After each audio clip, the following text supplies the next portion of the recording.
saraakiil sare oo Maraykan ayaa sheegay in wasaaradda difaaca Maraykanku ay doonayso in ay ballaadhiso awoodda militari ee ay dagaalka kula jirto kooxaha Al-Shabaab ee Soomaaliya, iyadoo ay dhici karto in ciidamo Maraykan ee halkaasi loo diro si ay kooxdaasi dagaal ula galaan.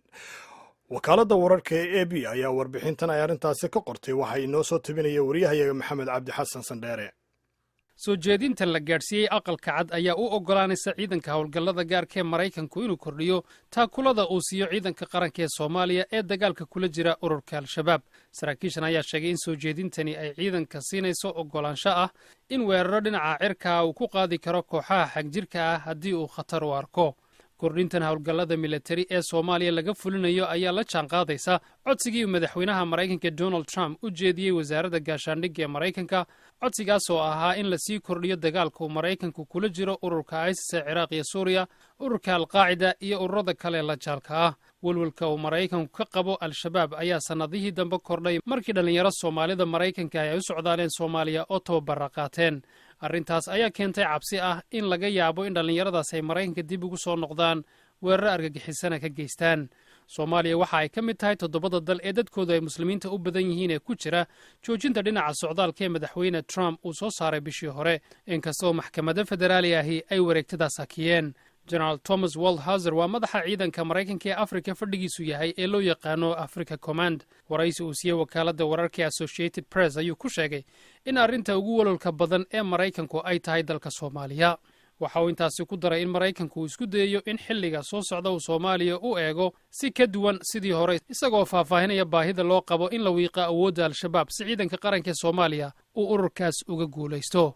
General Waldhauser ayaa ka gaabsaday inuu faahfaahin dheeraada ka bixiyo waxyaabaha ku cusub soo jeedinta hadda la gudbiyey. hase yeeshee saraakiil kale ayaa sheegay in waxyaabaha ku cusub ay ku jiraan in ciidanka howlgallada gaarka ee Maraykanka la siiyo awoodo dheeraada oo ay ciidanka Soomaaliya kula qaadi karaan howlgallada gaarka, arrintaasi oo dabcinaysa xanibaadihii hore ee la xidhiidhay marka ciidanka Maraykanku uu weerar xagga cirka ku qaadi karo ururka Al-Shabaab. saraakiishan ayaa sheegay inaan loo oggolayn inay aqoonsigooda shaaca ka qaadaan. hadda waxaa jira ilaa iyo 50 ciidanka commandosta Maraykanka oo isku bedbedela tegidda Soomaaliya, iyagoo talo iyo kaalmaba siiya ciidanka dalkaas. soo jeedintan cusub ayaa keeni karta in la yara kordhiyo tirada ciidanka Maraykanka ee Soomaaliya ku sugan sida saraakiishan ay sheegeen.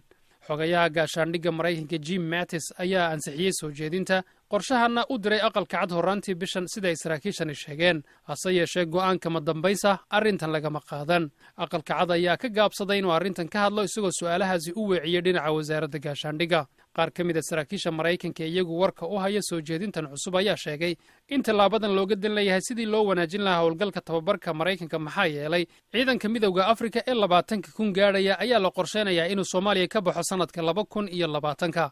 dadka arrimaha Soomaaliya u kuurka gala ayaa sheegay in ciidanka Soomaaliya uuna u diyaarsanayn inuu keligii la dagaalamo ururka Al-Shabaab. xilligan la joogo ciidanka Maraykanku waxa uu daabuli karaa islamarkaasna garab geli karaa ciidanka Soomaaliya, hase yeeshee waa inay ka fogaadaan furimaha dagaalka, iyagoo marka keliya dagaal geli karaan ay tahay marka weerar lagu soo qaado ama marka ciidanka Soomaaliya uu khatar ugu jiro in furinta dagaalka lagaga adkaado. qorshahan cusub ayaa ciidanka Maraykanka siinaya awoodda ay ku garab geli karaan ciidanka Soomaaliya ee dagaalka ku jira haddii loo baahdo, iyada oo militariga Maraykanku uu hadda qaadi karo weeraro xagga cirka isagoo isdifaac uga jeeda amaba ilaalinaya ciidanka Soomaaliya haddii la soo weeraro. ayaa qorshahan cusub uu intaasi ka ballaadhan yahay. saraakiisha ayaa sheegay in soo jeedinta cusub uu militariga Maraykanku awood u heli doono inuu weeraro xagga cirka ku qaado kooxaha midadka ah.